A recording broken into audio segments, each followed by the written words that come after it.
Hello students, हम लोग metals and non metals पढ़ रहे हैं और मेटल्स एंड नॉन मेटल्स में आज की क्लास में हमको जो टॉपिक पढ़ना है वो अभी तक हमने जो पढ़ा था उनसे थोड़ा अलग टॉपिक है और थोड़ा सा ही पढ़ना है आपको। थोड़ा सा क्यों पढ़ना है उसका कारण अभी बताएंगे आपको। तो आपको पढ़ना क्या है आज की क्लास में, इम्पॉर्टेंट तो है, ध्यान से सुनिएगा। हमें पढ़ना है अकरेंस ऑफ मेटल, कि आखिर मेटल हमारे नेचर में प्रेजेंट होते हैं क्या? बिल्कुल होते हैं, बहुत सारे होते हैं। कोई कोई मेटल तो खूब सारे अमाउंट में हमारे नेचर में प्रेजेंट होते हैं। तो जब बात मेटल के अकरेंस की जाए तो मेटल किस किस फॉर्म में हमारे नेचर में अवेलेबल होते हैं, जरा उसको ध्यान से सुनिएगा। तो मेटल अकरेंस की जब बात की जाती है तो metals are usually found in two state in the nature. Metal कई बार क्या आप यूं बोले कि बिल्कुल रेयर मोस्ट कंडीशन में फ्री स्टेट में अवेलेबल होते हैं।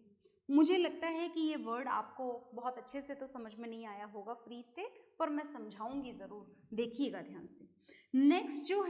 नेक्स्ट है combined state. Metals are usually found in their combined state. They are not usually found in this free state. Combined state में ज़्यादा available होते हैं। किसकी बात की जा रही है? बात की जा रही है metals की, है ना। Occurrence of metal की, कि आखिर metal किस किस फॉर्म में हमारे नेचर में प्रेजेंट होते हैं, है ना, इसकी बात की जा रही है। तो देखो, फ्री स्टेट और कंबाइंड स्टेट का क्या मतलब होता है, पहले तो मतलब समझते हैं। तो मतलब की बात ऐसी है कि अगर फ्री स्टेट के बारे में हम समझना चाहें तो जो लेस रिएक्टिव मेटल होते हैं, लेस रिएक्टिव मेटल का मतलब समझ गए ना, आपको तो बोलते ही समझ जाना चाहिए क्योंकि आप तो फर्स्ट चैप्टर से ही रिएक्टिविटी सीरीज पढ़ रहे हो और देख रहे हो कि some of the metals are very reactive whereas some are very less reactive. कुछ बहुत ज़्यादा रिएक्टिव हैं, कुछ कम रिएक्टिव हैं। आ गई ना बात समझ में।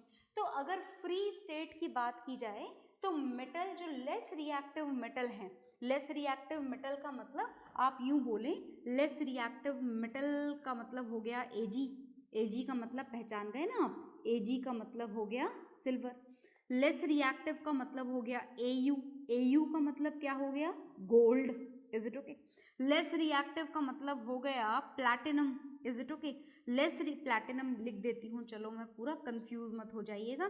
और लेस रिएक्टिव का मतलब हो गया सी यू। सी यू का मतलब जानते हो ना, सी यू का मतलब कॉपर। ये सी यू सिंबल इसके लैटिन नेम से आया है, that is cuprum. Is it okay?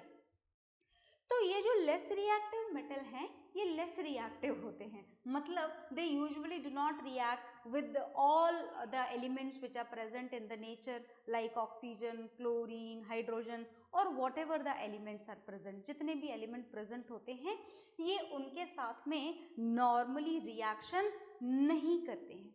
और नहीं करते हैं इसका मतलब कि ये अपनी ओरिजिनल स्टेट में नेचर में मिल जाते हैं। सिल्वर आपको सिल्वर की स्टेट में मिल जाएगा, गोल्ड आपको प्योर गोल्ड की फॉर्म में मिल जाएगा, प्लैटिनम प्योरीफाई करना पड़ेगा, साफ करना पड़ेगा। ऐसा चमकता हुआ गोल्ड जिसकी ज्वेलरी आप देखते हैं वैसा नहीं मिलेगा, पर हाँ फ्री स्टेट में मिल जाएगा, which will not be combined with any other element. Copper है, ये कॉपर भी आपको फ्री स्टेट में मिल जाएगा। आ गई ना बात समझ में? तो फ्री स्टेट का मतलब आई होप आपको समझ में आ गया होगा। ये है फ्री स्टेट का मतलब, that when the metals are present in their original form when they do not combine with any other element because of their less reactivity. And now we have to talk about their combined state. अब हमको पढ़नी है इनकी combined state. combined state का क्या मतलब है? देखिए, बात अगर सोडियम की जाए तो बहुत रिएक्टिव होता है, एल्यूमिनियम की जाए तो ये भी बहुत रिएक्टिव होता है, आयरन की जाए तो ये भी बहुत रिएक्टिव होता है। तो ये इवन अगर बात यहाँ पर लिखे हुए एलिमेंट्स की भी की जाए, जैसे बात अगर कॉपर की जाए, मर्क्यूरी की जाए, तो हालांकि हम कॉपर और मर्क्यूरी को लेस रिएक्टिव मेटल तो बोलते हैं, यूजुअली ये हमको फ्री स्टेट में मिल भी जाते हैं, है ना, पर कई बार कुछ नॉर्मल कंडीशन ना मिलने के कारण ये कॉपर, ये मर्क्यूरी दूसरे एलिमेंट से रिएक्शन करके कंबाइंड स्टेट में भी मिलते हैं। मतलब ये एलिमेंट फ्री स्टेट में भी मिलते हैं और ये एलिमेंट कंबाइंड स्टेट में भी मिलते हैं। तो कंबाइंड स्टेट का मतलब समझ में आया? When these element are not at all present in their original form, when they are combined with any other element and they form a particular compound of these element, जब ये इन element के compound form कर लेते हैं तो उन condition में element combined state में मिलते हैं। कौन सी स्टेट में मिलते हैं? कंबाइंड स्टेट में। तो चलिए कुछ नाम हम जानते हैं। जैसे बात अगर सोडियम की जाए तो सोडियम आपको यूजुअली सी के अंदर मिलता है। कहाँ पर मिलता है? सी के अंदर, और इस सॉल्ट की फॉर्म में मिलता है, सोडियम क्लोराइड की फॉर्म में मिलता है। किसकी फॉर्म में मिलता है? सोडियम क्लोराइड की फॉर्म में। तो सोडियम अगर आप चाहें कि प्योर सोडियम कहीं चट्टानों में वो गड्ढा खोदें या फिर कहीं माइंस में जाएं और आपको प्योर सोडियम मिल जाए, तो ऐसा पॉसिबल नहीं है। और ऐसा पॉसिबल आप समझते हैं कि हो भी नहीं सकता है। अगर प्योर सोडियम मिल भी जाता है, आप जब इसे सोडियम क्लोराइड में से बाहर निकाल भी लेते हैं, तो in that condition also sodium has to be kept immersed in kerosene oil, है ना। कैरोसिन ऑयल में उसे डुबो के रखना पड़ता है, क्योंकि अगर फ्री सोडियम नेचर में रहने लग गया तो जहाँ जहाँ रहेगा वहाँ वहाँ एक्सप्लोजन होता चला जाएगा, as it is highly reactive element, है ना। अगर बात यहाँ पर इस आयरन की जाए तो जरा ध्यान से देखिएगा, ये आयरन भी आयरन के ओर की फॉर्म में नेचर में मिलता है, और ये जो आयरन का ओर होता है ये होता है Fe2O3। Is it okay? और कौन सा होता है? और होता है Fe3O4। ये आयरन इन कंबाइंड स्टेट में नेचर में मिलता है। प्योर आयरन नेचर में इजीली अवेलेबल नहीं होता है। अब देखिए, वैसे तो आप इसके नाम जानते हैं, है ना। ये फेरिक ऑक्साइड है, ये फेरस फेरिक ऑक्साइड है। ये नाम कैसे आया ये मैं आपको पहले ही समझा चुकी हूँ, तो दोबारा नहीं समझाऊंगी। तो यहाँ पर देखिए, अच्छा ये नाम तो आपको पता है कि इसे फेरिक ऑक्साइड बोला जाता है और इसे फेरस फेरिक ऑक्साइड बोला जाता है, पर यहाँ पर इनके कॉमन नेम्स बड़े इंपॉर्टेंट हैं। कॉमन नेम्स सुनिएगा। इस Fe2O3 को बोला जाता है हेमेटाइट ओर। क्या बोला जाता है इसको? हेमेटाइट ओर बोला जाता है। और इसी तरीके से Fe3O4 को फेरस फेरिक ऑक्साइड तो बोला ही जाता है, that is its standard name. But when we talk about its common name, then its common name is magnetite ओर।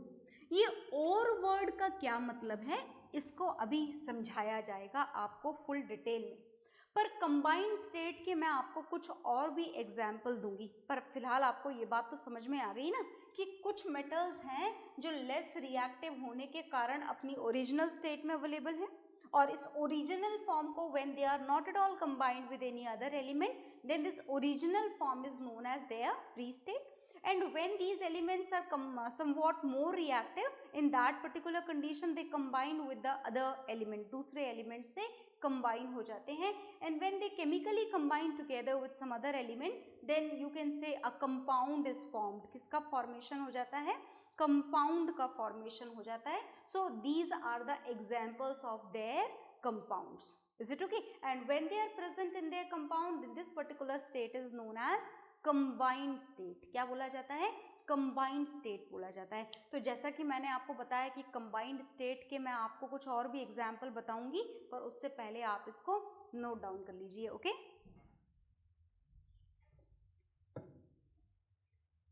हाँ जी, तो आपने ये नोट डाउन कर लिया होगा, और नोट डाउन करने के बाद में फ्री स्टेट का तो हमें कोई खास डिस्कशन अब नहीं करना है। अब जो हमें डिस्कशन करना है वो हमें कंबाइंड स्टेट का डिस्कशन थोड़ा सा और करना है। तो कंबाइंड स्टेट का डिस्कशन हम करेंगे, देखेंगे आप लोग बहुत ध्यान से क्या डिस्कशन करना है हमें कंबाइंड स्टेट का, बहुत ध्यान से सुनिए। देखिए, when the metals are present in their combined state, है ना, जब मेटल कंबाइंड स्टेट में प्रेजेंट होते हैं तो मेटल्स की कंबाइंड स्टेट्स को बोला जाता है मिनरल्स। क्या बोला जाता है? मिनरल्स बोला जाता है। Is it okay? मिनरल्स का मतलब समझ में आ गया ना, कंबाइंड स्टेट ऑफ मेटल, या फिर आप हाँ चलो वही लिख देते हैं, combined state of metal in which metal is present in the nature. That combined state of metal is known as minerals. इनको क्या बोला जाता है? मिनरल्स बोला जाता है। अब जब बात मिनरल्स की जाए तो मिनरल्स हमारे कम काम के होते हैं, हमारे मेटल ज़्यादा काम के होते हैं। जैसे बात अगर सोडियम क्लोराइड की जाए तो सोडियम क्लोराइड तो खैर वैसे भी हमारे बहुत काम आता है, पर सोडियम क्लोराइड में से अगर हमको सोडियम मेटल की बात हो रही है ना, यहाँ पर तो टॉपिक हमारा अकरेंस ऑफ मेटल चल रहा है, तो सोडियम हमें यहाँ पर काम की चीज़ है। बात अगर एल्यूमिनियम के ओर की जाए, बात अगर आयरन के ओर की जाए, तो इसमें से हमें आयरन क्या करना है? निकालना है। आयरन का दूसरा और भी मैंने आपको बताया था, और तो बहुत सारे होते हैं, है ना, तो और के कुछ और नाम भी चलो मैं आपको बताती हूँ, जैसे ZnS, है ना, इन दोनों, इसका नाम तो मैं पहले ही बता चुकी हूँ तो दोबारा नहीं लिख रही हूँ। जैसे ZnS, इस ZnS को जिंक सल्फाइड तो आप डेफिनेटली बोलते ही हैं। जिंक सल्फाइड के अलावा जो इसका दूसरा नाम आपको याद रखना है इस ओर का, दैट इज जिंक ब्लेंड, ये इसका दूसरा नाम है। और भी नाम मैं आपको बताना चाहती हूँ, जैसे जिंक का ही एक और भी अवेलेबल है, दैट इज जिंक कार्बोनेट, तो जानते हो आप, पर मैं आपको इसका कॉमन नेम बताना चाहती हूँ। It's common name is calamine. क्या नाम है इसका? कैलेमाइन। और भी बताना चाहती हूँ, देखिएगा ध्यान से, बहुत ध्यान से देखते जाइएगा। कॉपर का और मैं अब आपको बताना चाहती हूँ, Cu2O। इस Cu2O का नाम होता है क्यूपराइट। क्या नाम होता है इसका? क्यूपराइट। ठीक है, और भी होता है, देखते जाइएगा। Cu2S, इस Cu2S का नाम होता है कॉपर ग्लैंस। क्या नाम होता है इसका? Copper glance. और एक और नाम, दैट इज HgS। इस HgS का नाम क्या होता है? इस HgS का नाम होता है सिनेबार। क्या नाम होता है? सिनेबार। तो देखिए, अब ये जितने भी आपके सामने लिखे गए हैं, they are the combined state of metals. ये मेटल्स की क्या है? कंबाइंड स्टेट है। और इन मेटल की कंबाइंड स्टेट को क्या बोला जाता है? मिनरल्स। अब मिनरल्स में से हमको क्या निकालना है? मेटल निकालना है। क्या निकालना है? मेटल निकालना है। तो कई बार मिनरल्स में से मेटल को निकालना दो तरीके से निकाले जा सकते हैं। पहले आप इसे नोट डाउन करो, फिर बताऊंगी मैं आपको, ठीक है? हाँ जी, तो आपने ये नोट डाउन कर लिया होगा, और नोट डाउन करने के बाद अब मेरी बात ध्यान से सुनिएगा, ठीक है? जो बात मैं आपको बताना चाह रही हूँ उसको थोड़ा ध्यान से सुनिएगा। अब देखिए, ये जो मिनरल्स हैं, इन मिनरल्स को आप टू कैटेगरीज में क्लासिफाई कर सकते हैं। कौन कौन सी टू कैटेगरीज में? मिनरल में से आपको क्या निकालना है? मेटल निकालना है काम में लेने के लिए। जैसे आयरन रॉड बनानी है तो हेमेटाइट में से आयरन निकालना पड़ेगा, है ना? तो मिनरल्स में से जब मेटल्स का एक्सट्रैक्शन करना हो तो दो तरीके से इनका एक्सट्रैक्शन पॉसिबल है। कई बार इन मेटल्स का एक्सट्रैक्शन बड़ा आसान होता है ना, बहुत ही आसानी से हो जाता है, इजी भी होता है, और इजी होने के साथ साथ प्रॉफिटेबल भी होता है। प्रॉफिटेबल का मतलब जो सस्ते में हो जाए काम, इज इट ओके? जहाँ पर पैसे आपके कम खर्च हों, इज इट ओके? तो और कई बार इन्हीं मिनरल्स में से जो मेटल्स का एक्सट्रैक्शन है, मेटल्स को रिमूव करने का जो काम है, वो पहली बात तो बड़ा डिफिकल्ट होता है। Is it okay? केमिकली वो प्रोसेस कैसा हो जाता है? बहुत मुश्किल हो जाता है, और मुश्किल होने के साथ साथ एक्सपेंसिव भी होता है, महंगा भी होता है। और अगर ये एक्सट्रैक्शन बहुत महंगा हुआ तो मेटल की कॉस्ट क्या हो जाएगी? बढ़ जाएगी, मेटल आपके लिए महंगा हो जाएगा। तो हमें कौन सा वाला सिलेक्शन करना है? ये वाला, जहाँ पर काम आसानी से हो जाए और प्रॉफिटेबल भी हो जाए, सस्ते में हो जाए। Is it okay? तो all those minerals from which metals can be extracted easily and profitably, those minerals are known as ores. उन मिनरल्स को क्या बोला जाता है? उन मिनरल्स को ओर्स बोला जाता है। आ गई बात समझ में? ओर्स का मतलब समझ में आ गया आपको? Those minerals from which metals can be extracted easily and profitably. और एग्जाम्पल मैंने आपको जितने भी लिख के दिए थे विद देयर कॉमन नेम्स, वो सारे के सारे एग्जाम्पल ओर्स के थे। तो चलो एक बार और लिख लेते हैं, देखिएगा। जैसे हमने लिखा था ZnS, zinc sulphide, it's common name is zinc blende, is it okay? Next हमने लिखा था ZnCO3, zinc carbonate, that is calamine, is it okay? तो हमने जितने भी एग्जाम्पल्स लिखे थे, नाम मैं आपको ऑलरेडी बता चुकी हूँ, तो दोबारा हमें लिखने की ज़रूरत नहीं है। ये सारे एग्जाम्पल किसके थे? ओर्स के थे, इज इट ओके? और जिन मिनरल में से मेटल को निकालना मुश्किल होता है, एक्सपेंसिव होता है, उन्हें कोई डिफरेंट यूनिक नेम प्रोवाइड नहीं किया गया है, उनको मिनरल्स ही बोला जाता है, इज इट ओके? तो आप बात समझ गए ना? All the ores are involve in the category of minerals, है ना? सारे ओर्स कौन सी कैटेगरी में आते हैं? मिनरल्स की। But all the minerals are not involve in the category of ores, is it okay? आ गई बात समझ में? तो आप इसको नोट डाउन कर लीजिए।